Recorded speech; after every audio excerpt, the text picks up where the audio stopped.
Bienvenue dans l'épisode 12 des aventures visuelles. Après l'avoir laissé partir en essai mer le 7 mai 2024, nous allons le retrouver pour son retour au port. Les essais en mer des navires construits au chantier de l'Atlantique sont une étape cruciale dans leur cycle de production.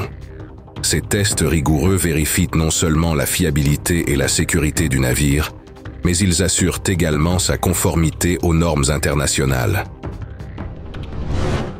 Nous sommes le dimanche 12 mai 2024 et il se pointe à l'horizon, l'Utopia of the Seas, le nouveau fleuron des chantiers de l'Atlantique.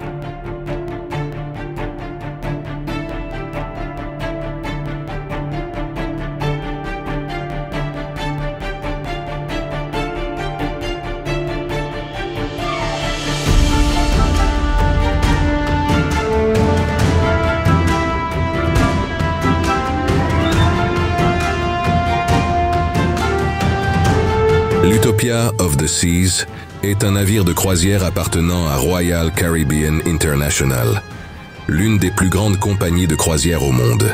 Voici quelques détails supplémentaires sur ce navire.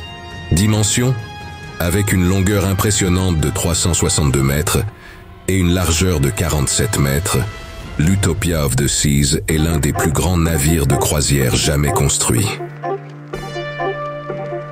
Capacité de transport: l'Utopia of the Sea peut accueillir jusqu'à 7514 passagers, ainsi que plus de 2000 membres d'équipage pour assurer le confort et la sécurité de tous à bord.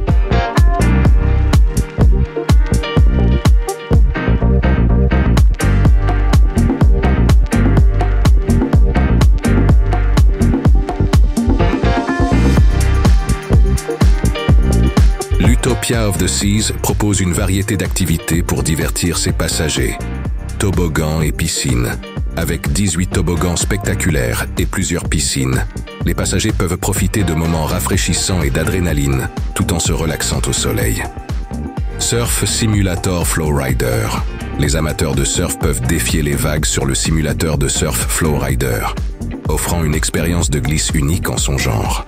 Une tyrolienne de 24 mètres, 2 murs d'escalade, 2 théâtres dont un aquatique en extérieur, 2 spas, un casino, un parc naturel, Central Park, un mini-golf et terrain de sport dont un terrain de basket, une patinoire, un carrousel, 20 restaurants, 35 bars, des boutiques et commerces. Ces activités offrent une expérience de croisière inoubliable, combinant détente, divertissement et aventures excitantes en mer.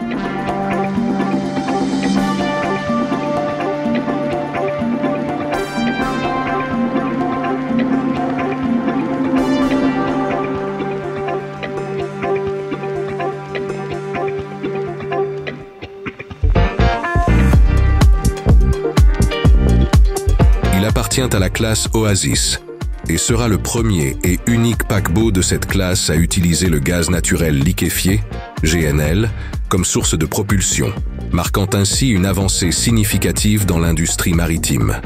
Armateur Royal Caribbean Cruises. Affréteur Royal Caribbean Cruise Line. Pavillon. Drapeau des Bahamas. Port d'attache Nassau. Il est le sister ship du Wonder of the Sea. Sa livraison à son propriétaire est prévue courant juin 2024, et c'est à cette période qu'il dira au revoir à son port de naissance, à savoir Saint-Nazaire, et prendra la direction des Bahamas pour des croisières au départ d'Orlando.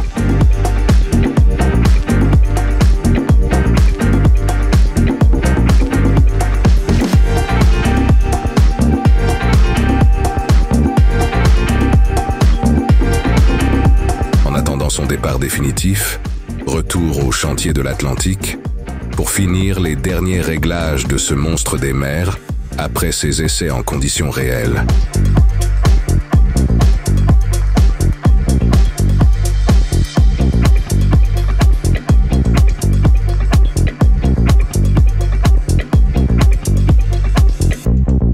Restez bien connectés, car à venir, le départ en essai mer de l'Ilma. Un paquebot de luxe commandé par le groupe américain Ritz-Carlton au chantier de l'Atlantique.